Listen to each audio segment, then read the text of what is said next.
किसी को कोई डाउट है तो पूछ सकते हैं। भाई जी, 29 2/29 में लास्ट में जो सुनकर भी इससे नहीं जान पाता, इसके ऊपर थोड़ा बताइए ना, एक्सप्लेन करिए क्यों नहीं जान पाता। इसलिए नहीं जान पाता, जो विधर्मी आत्माएं होती है ना, वो विधर्मी आत्माएं पवित्रता की गहरी व्याख्या को समझ ही नहीं पाती है। यज्ञ के आदि में ही धोबी घाट खोला था। तो जो विधर्मी आत्माएं, एंटी ओम मंडली, वो उस गहरी पवित्रता की बात को समझ ही नहीं पाती है, और उसकी वजह से सुनने के बाद भी उसको जान नहीं पाते, उस पाठ को पहचान नहीं पाते, विरोध करते हैं उसका। ऐसे ही एडवांस पार्टी में वो जो निराकारी स्टेज में टिकता है, अपनी कर्मेंद्रियों को अपने बस में करता है, अपने कामेंद्रियों को कंट्रोल में करता है, तो उसकी वो जो हाईएस्ट अवस्था है, उस अवस्था में जो विष पीने का कर्तव्य करता है, उस विष पीने के पाठ कल्याणकारी है वो, उसको समझ नहीं पाती विधर्मी आत्माएं। यज्ञ के अंदर की एडवांस पार्टी के अंदर भी विधर्मी आत्माएं, जो उसको बाबा ने बोला है, जिसकी खुद की बुद्धि विकारी होगी, वो क्या देखेगा? वो खुद दूसरों को, जैसी दृष्टि वैसी सृष्टि, वो उस परमात्मा को भी विकारी समझ लेते हैं, उस शंकर पाठधारी को। इसलिए उनको पता भी चलता है ऐसा ऐसा पहाड़ बजाता है शंकर विष पीने का, लेकिन वो सुनकर भी उसको समझ नहीं पाते, जान नहीं पाते, क्योंकि अधूरी पढ़ाई पढ़ते हैं, ब्रॉड ड्रामा में भी दूसरे दूसरे धर्मों में कन्वर्ट हो जाते हैं, पक्के सूर्यवंशी बनकर रहते नहीं है, इसलिए नुकसान हो जाता है। ये भी तो कह सकते ना, जमरी बुद्धिया माने जो उसको जो आत्मा में थोड़ा तो जमरी माने सोच विचार भी नहीं आता, ये तो है ना, वो विधर में इसी कारण वो तो पहुंच नहीं पाएंगे। बुद्धि जामड़ी बनी क्यों? जन्म जन्मांतर दूसरी दूसरी दूसरे दूसरे धर्मों के इसमें कन्वर्ट होते गए, उसकी वजह से जामड़ी बुद्धि बन गई। ठीक है, ठीक है। और कोई किसी को प्रश्न है?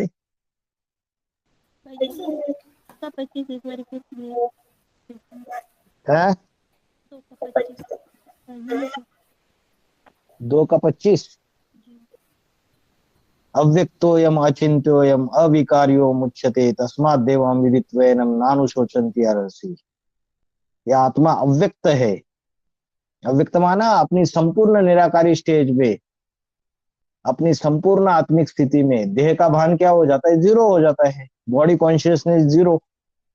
देह का भान होना माना व्यक्त, और देह का भान जीरो होना माना अव्यक्त। तो ये आत्मा, तो अर्जुन को कौन सा कर्म करने के लिए बोल रहा है? अरे तू बाण मार ज्ञान के, बिंदास, डर मत, चाहे भीष्माचार्य हो चाहे द्रोणाचार्य हो, लेकिन कैसे मार? आत्मिक स्थिति में टिक के कर्म कर। कर्म योग है, कर्म से भाग मत। ये आत्मिक स्थिति में मेरी याद में रह के, बाबा ने क्या बोला है? मेरी याद में रह के फिर कुछ भी करो, कोई भी कर्म करो, लेकिन 100% याद होनी चाहिए। तो 100% आत्मिक स्थिति, संपूर्ण आत्मिक स्थिति में तू कर्म कर, क्योंकि संपूर्ण आत्मिक स्थिति में देह भान नहीं है, मतलब अव्यक्त है।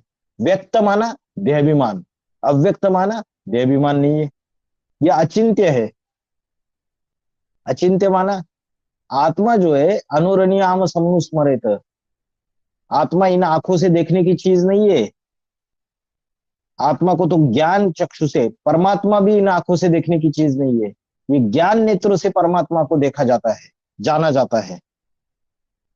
वैसे आत्मा भी अचिंत्य है, उसका चिंतन नहीं कर सकते हैं, लेकिन कैसे न कैसे अनेक जन्मों का अभ्यास, देह की इंद्रियों को भोगने का, देह की इंद्रियों को याद करने का अभ्यास हो रहा है ना 63 जन्मों से।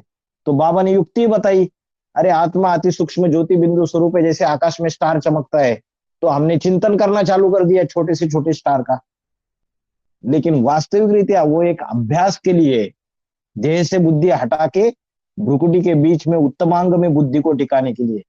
लेकिन जितना हमारा अभ्यास आगे बढ़ता जाएगा, तो भी वो स्टार भी बाजू में हट जाएगा, और यहाँ आत्मिक भ्रुकुटी के बीच में आत्मिक स्वरूप ही बन जाएगा, क्योंकि आत्मा अचिंत्य है, उसका चिंतन नहीं कर सकते हैं।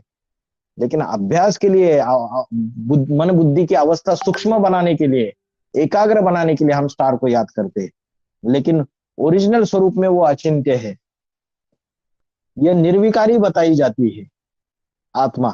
काम, क्रोध, लोभ, मोह, अहंकार, इन पांचों विकार नहीं रहेंगे जब संपूर्ण आत्मिक स्थिति में होंगे।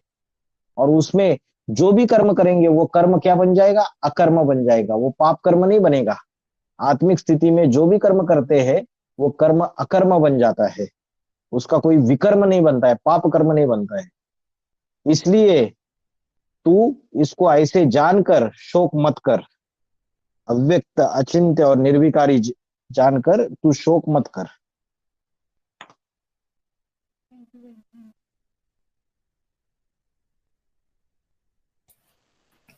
हाँ जी। और किसी को कोई डाउट है? भाई ओम शांति। ओम क्रांति। ये 2 का 21वां श्लोक में और थोड़ा सा स्पष्टीकरण से बताए भाई जी। लास्ट में वो पुरुष किसको कैसे मरवाता है और किसको मारता है। हाँ, तो यहाँ मारने की जो बात है वो ज्ञान के अस्त्र शस्त्रों की बात है। ठीक है, तो ये महाभारत गृह युद्ध है। शास्त्रों में जो कथाएं बताई, उस कथाओं का प्रैक्टिकल अर्थ संगम युग में समझ में आता है। तो यहाँ महाभारत गृह युद्ध जो है उसमें पांडव भी है, यादव भी है और कौरव भी है, तीनों सेनाएं। जो पांडव है वो एक मुट्ठी भर है, 5 उंगलियों पे गिने जाने इतने थोड़े हैं, पक्की सूर्यवंशी आत्माएं। तो ये ज्ञान की जो युद्ध होती है, धर्म की जो युद्ध होती है, धर्म युद्ध, इसमें ज्ञान के मूल्यों के जो अलग अलग अस्त्र शस्त्र है, पॉइंट्स है, इसके आधार से युद्ध होती है। जैसे गीता का भगवान कृष्ण नहीं है, शिव शंकर भोलेनाथ है। ये बात जब हम रखेंगे तो ज्ञान की युद्ध हो जाएगी बड़ी। ये जितने भी कृष्ण के फॉलोवर्स है ये पूरी तरीके से क्या कर देंगे? विरोध कर देंगे। बड़ा हंगामा खड़ा हो जाएगा, बड़ा बखेड़ा मच जाएगा। तो एडवांस पार्टी के अंदर भी उनके कोई बीज होने चाहिए ना, जो कृष्ण को ही सर्वे सर्वा समझते हैं, संगमयुगी कृष्ण को, और ब्रह्म कुमारी में भी होने चाहिए। तो ये ज्ञान के अस्त्र शस्त्रों की जो युद्ध है, उससे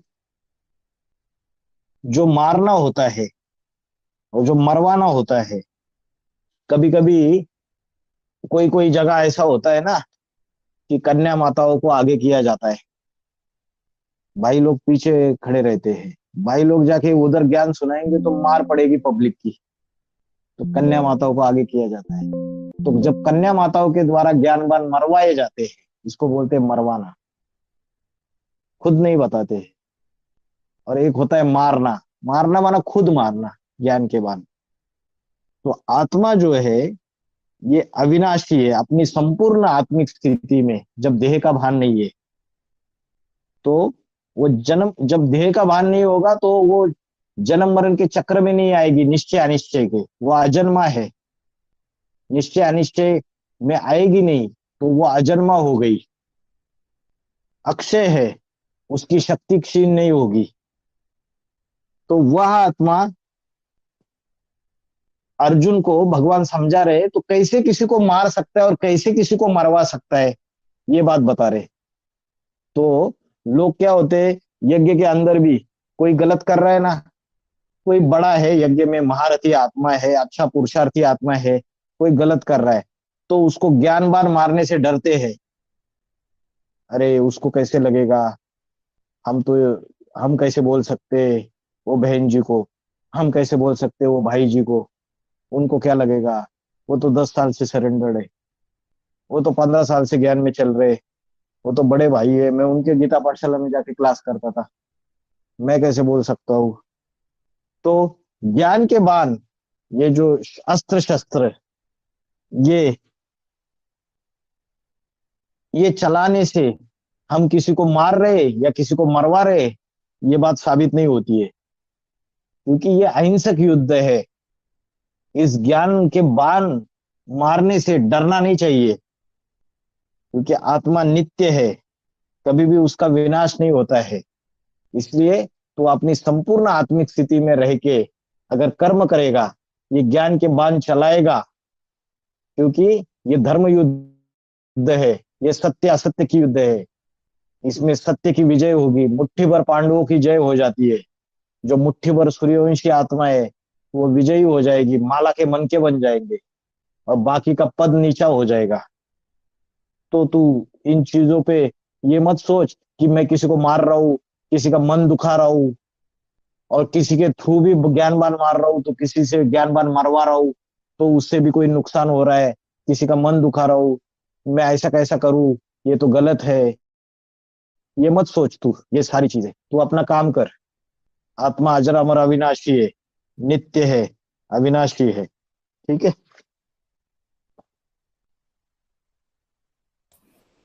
हाँ जी। जी।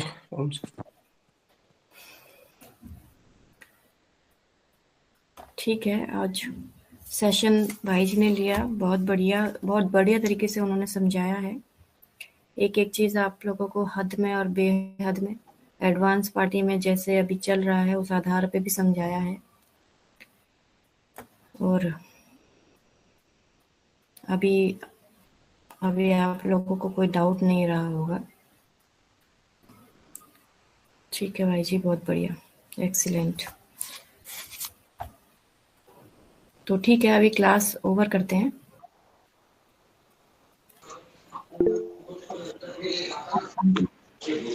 ओम शांति भैया। ओम शांति।